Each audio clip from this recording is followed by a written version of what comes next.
Hello, everybody. This is your girl, BeeSparrow, from the BuzzzTweet Radio.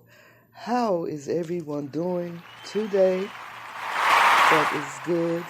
That is good.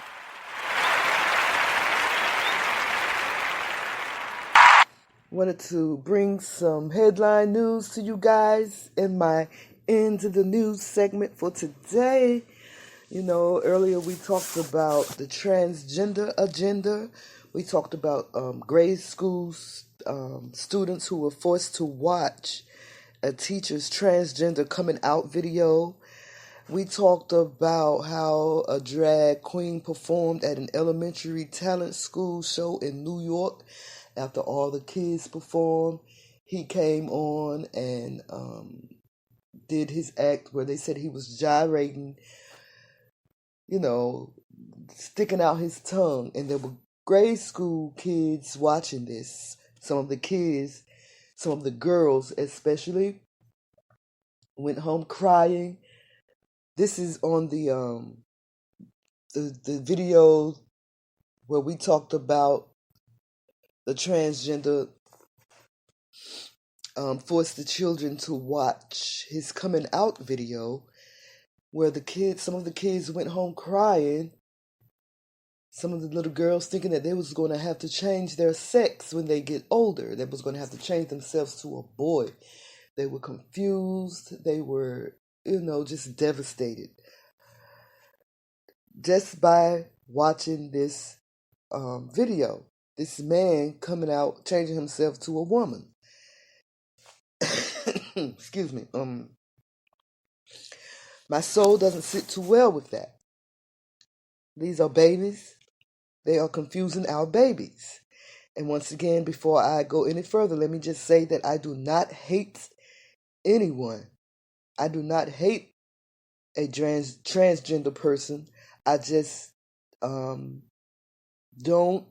believe in their views, in their lifestyle.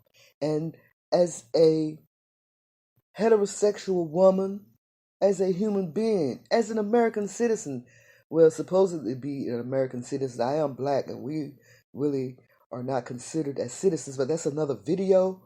But I have the right on whether I want my child to know about this lifestyle. It is not the school's duty to teach my child about a lifestyle that I don't agree with.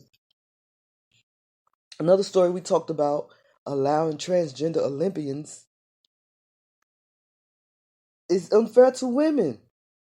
Allowing transgender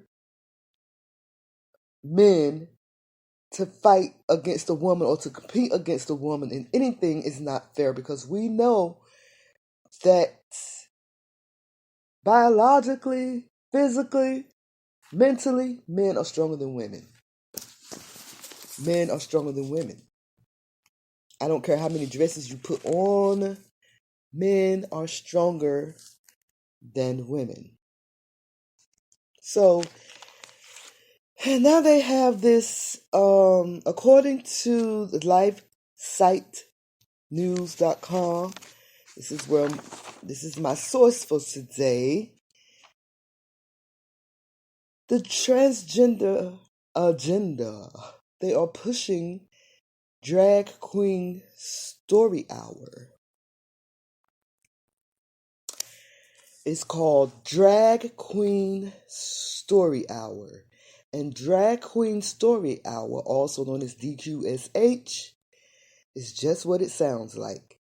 Drag queens reading stories to children in libraries, schools, and bookstores. DQSH captures the imagination and play of the gender fluidity, and childhood. Wait, let me start over because this is... DQSH captures the imagination and play of the gender fluidity of childhood and gives kids glamorous, positive, and unabashedly queer role models. In spaces like this, kids are able to see people who defy rigid gender restrictions and imagine a world where people can present as they wish, where dress up is real. And I should be able to introduce this to my child, not some stranger in a dress, not some man in a dress. And I was getting ready to say sorry, but I'm not sorry. This is just how I feel.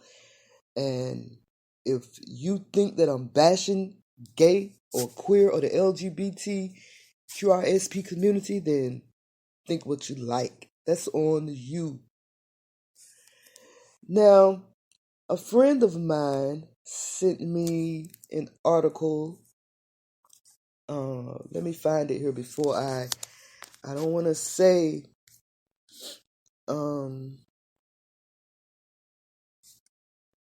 something that's not in the article, but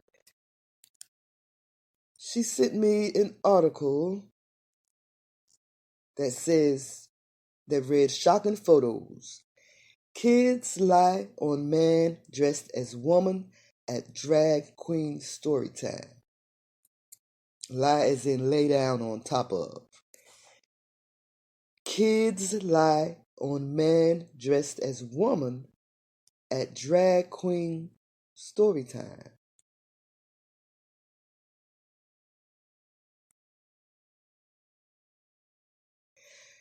This article starts out on July. It started on July 1st, but on July 2nd, it's posted this update at the beginning of the article. It says, Multnomah County Library has deleted from Flickr its photos of children lying on top of the drag queen. LifeSite News has preserved the photos, and they can be found here. Well, let me look at the photos first. I did see one, but I want to see these photos and add them to my video. Oh, how ironic it's not opening. Okay, so let me read this article. In Portland, Oregon, a West Coast public library drag queen story time has evolved beyond drag queens reading pro-gay and pro-transgender books to kids to permitting children to frolic on the floor and lie on top of a man dressed as a woman. Photo evidence of children having inappropriate contact with drag queen Carla Rossi at... Okay, the pictures just popped up on my screen. Oh, wow. Wow.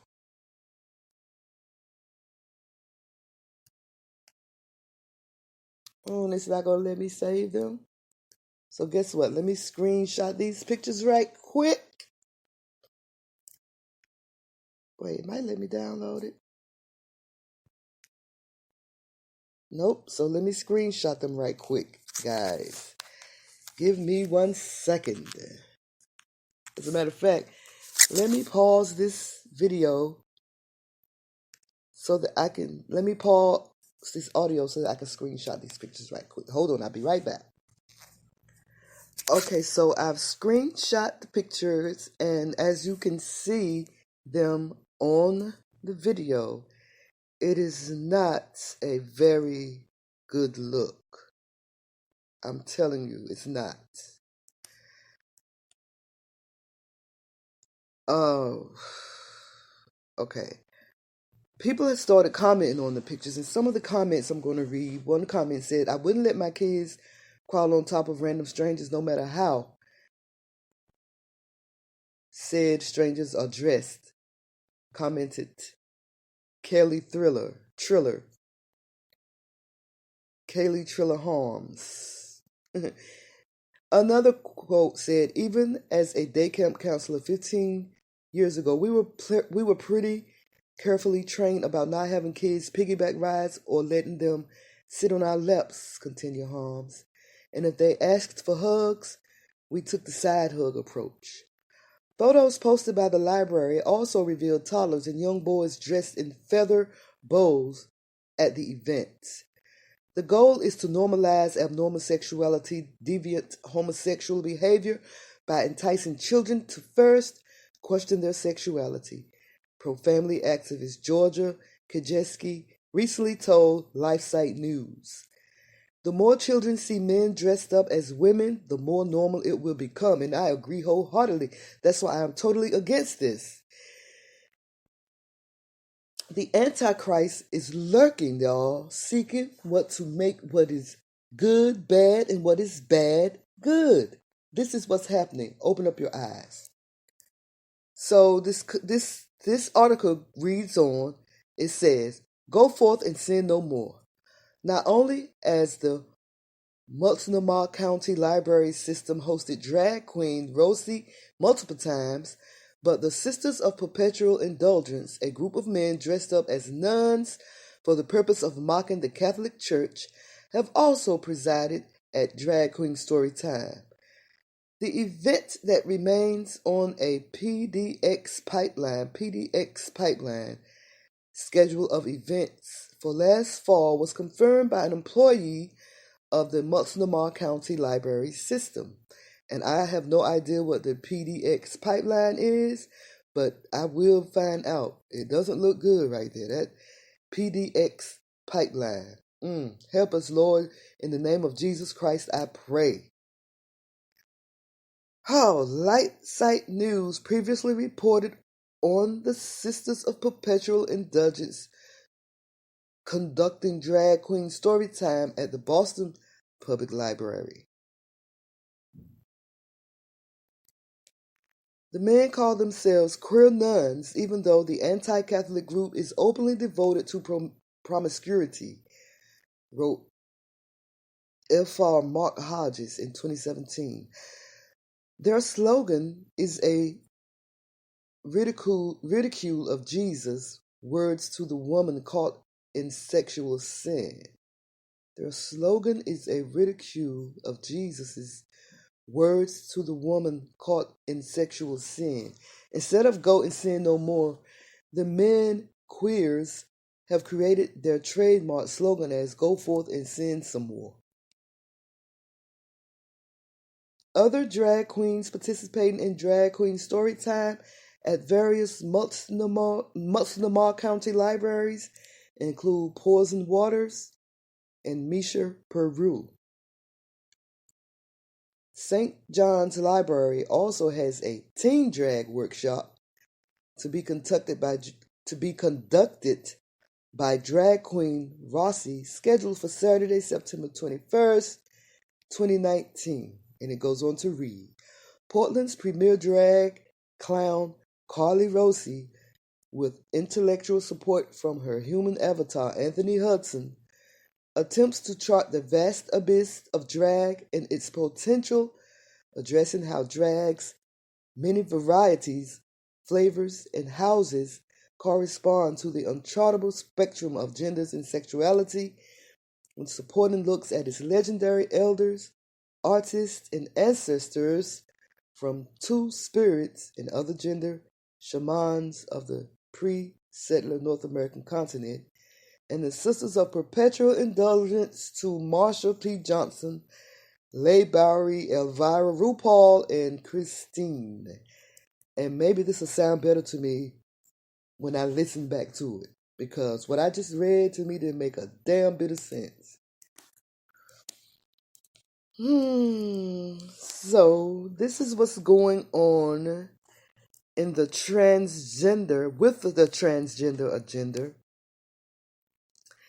They are targeting our kids, like they are conditioning our kids, so that by the time our kids get supposed to be old enough to really understand it, they will understand instead that the transgender life is normal. That's what they're conditioning our kids for.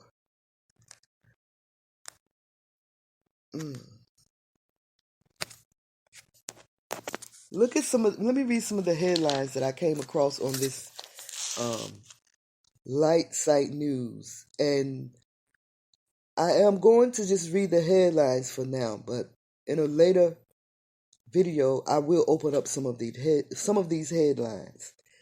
Excuse me, y'all. But the first headline reads, Atlanta's NFL NBA teams sponsor Drag Queen Story Hour at City Hall. National Conference teaches librarians how to sneak drag queens past parents. Parents explode as Republicans refuse to defend kids from library drag queens. Facebook bans group trying to stop Drag Queen Story Hour for hate speech. Life site Personhood Alliance deliver newly look signatures against Drag Queen Story Hour.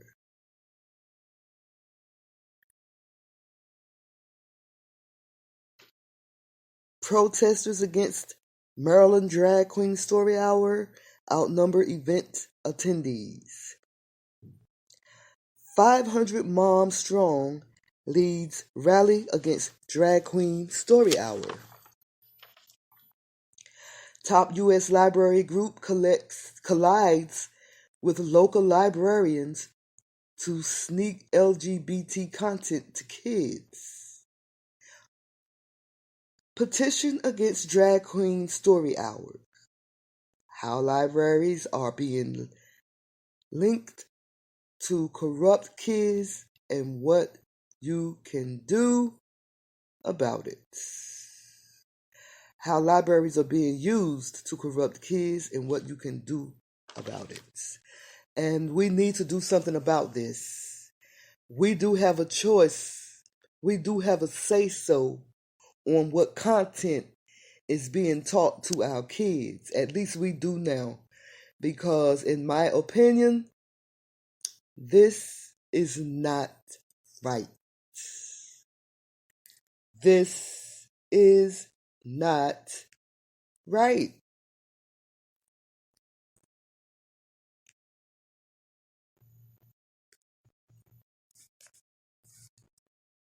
Once again, I am not bashing the LGBTQIS LMNOP community. I just do not agree with you guys having a drag queen story in a public library amongst our children who are just babes and don't even know, they shouldn't even be thinking about their sexuality right now. Let the kids be kids. Leave it to the parents to decide what they want to do with their kids. Stop doing this. Let me know what you guys think down below. But before you leave a comment, subscribe to my channel.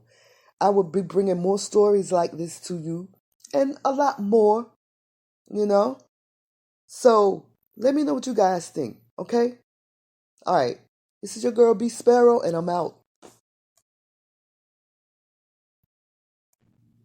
But before I go, I wanted to shout out one of our sponsors over here on this YouTube channel. The West African Red Tea Detox. I'm sure you guys probably heard about it.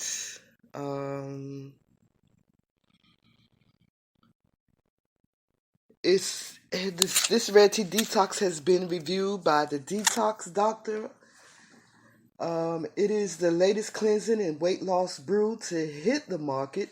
It is described as a secret African drink that is widely acclaimed for its ability to burn a pound of fat every 72 hours. The red coloring comes from the rooibos plant, a South African herb that has fat-burning traits, and you can go to Health Experts, that's HEALT, the letter X, PERTS.net to see the red tea detox review. And you can also go to BeeSparrow.bravesites.com and you can get a discount on this tea, courtesy of me. Ha ha. But yes, it's a very good tea. It's very good at it helps you to lose belly fat. And as I mentioned before, you can burn a pound of fat every 72 hours. So you guys go and check it out. And also don't forget to subscribe to my channel and hit that like button and hit that bell so that you'll get a notification every time I do a video. Okay? It's your girl BeeSparrow, and I'm out.